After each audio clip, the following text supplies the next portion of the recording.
Assalamualaikum Bu. Waalaikumsalam. Bagaimana kabarnya hari ini? Alhamdulillah. Baik, Bu Arafah, teman. Alhamdulillah Bu, baik.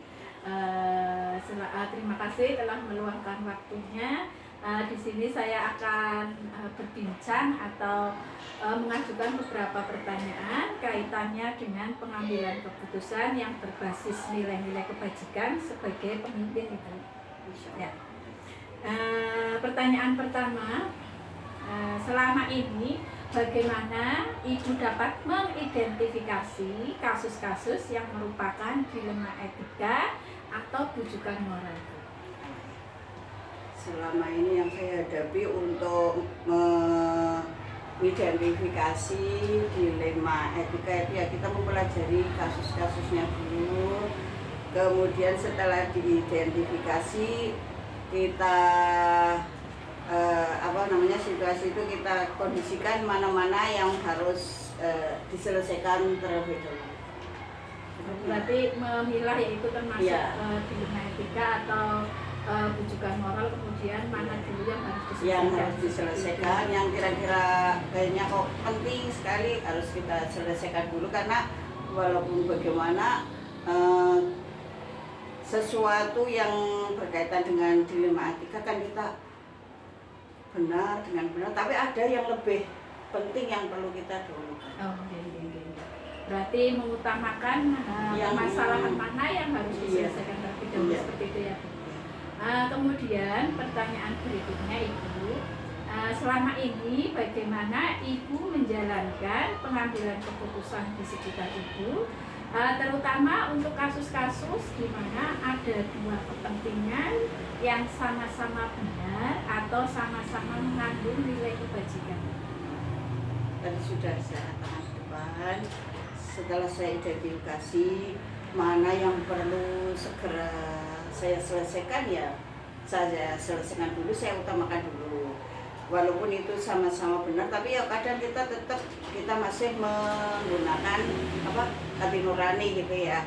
Karena dalam memecahkan sebuah kasus kita tidak hanya berpedoman pada pikiran saja, apalagi sekarang dengan era globalisasi ini tetap kita menggunakan hati juga untuk memutuskan suatu kasus itu agar semuanya nanti bisa berjalan dengan baik, semuanya bisa, maksudnya tidak ada yang merasa tersakiti atau apa. Oh ya, berarti di sini tidak ada pihak yang dirugikan seperti itu ya Bu? Iya, intinya begitu supaya situasinya kondusif lah. Nah, kemudian kira-kira langkah-langkah atau prosedur seperti apa yang biasa Ibu lakukan selama ini Bu dalam menyelesaikan kasus-kasus yang ada?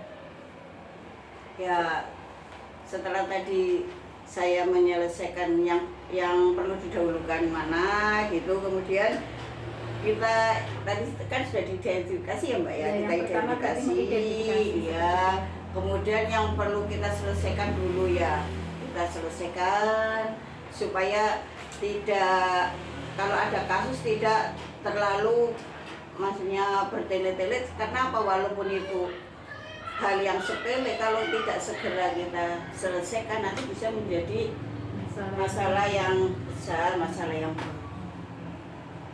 Berarti di sini mengidentifikasi, kemudian menyelesaikan masalah mana yang lebih penting seperti itu ya. Iya.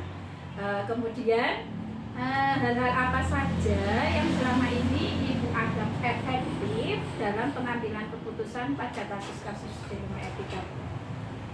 Dalam yang paling efektif ya, yang kita menggunakan 3 prinsip, yaitu prinsip berpikir kritis ya pada akhirnya, kemudian kita tetap orientasinya pada aturan yang benar, dan juga menggunakan tadi hati nurani atau rasa peduli.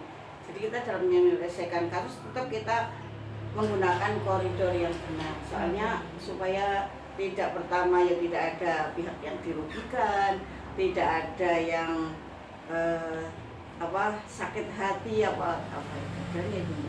Oh ya, berarti menggunakan beberapa prinsip seperti itu ya Bu, ada Iya. prinsip berpikir kritis, kemudian aturan yang benar, kemudian hati nurani atau rasa peduli seperti itu ya. Iya.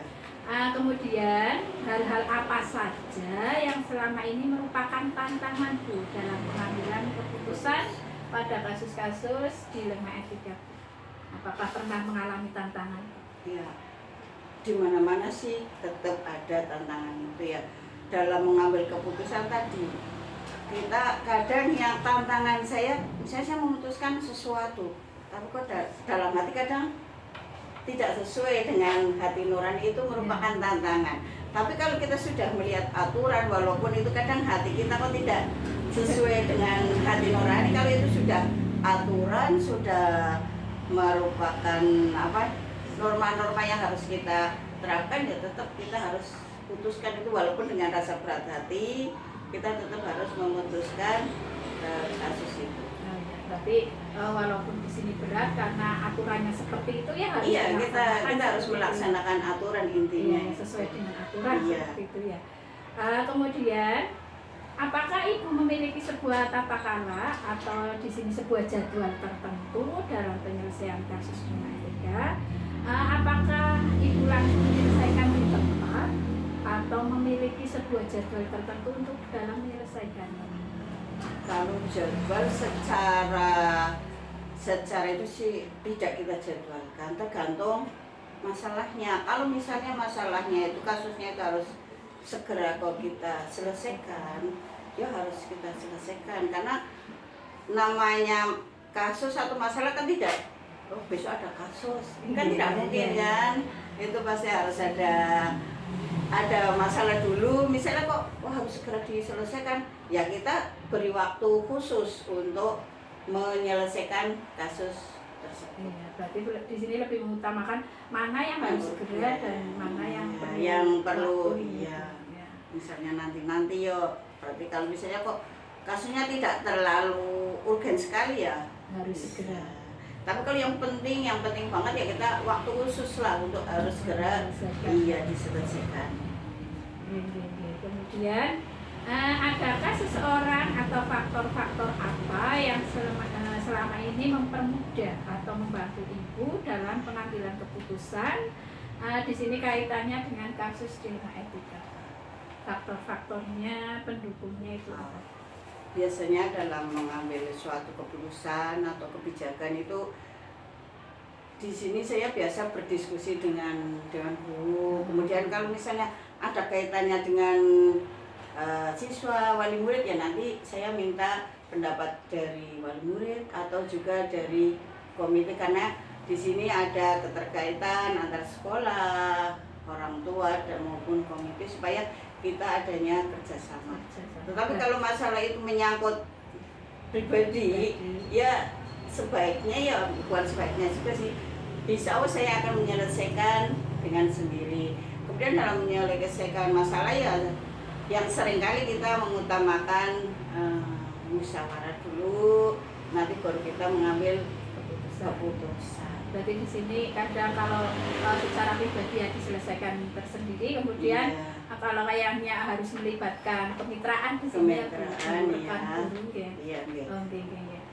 Kemudian ini pertanyaan yang terakhir itu, dari semua hal yang telah tadi Ibu sampaikan, kira-kira pembelajaran apa yang Ibu petik dari pengalaman Ibu dalam mengambil keputusan dilema etika? Pembelajarannya itu apa?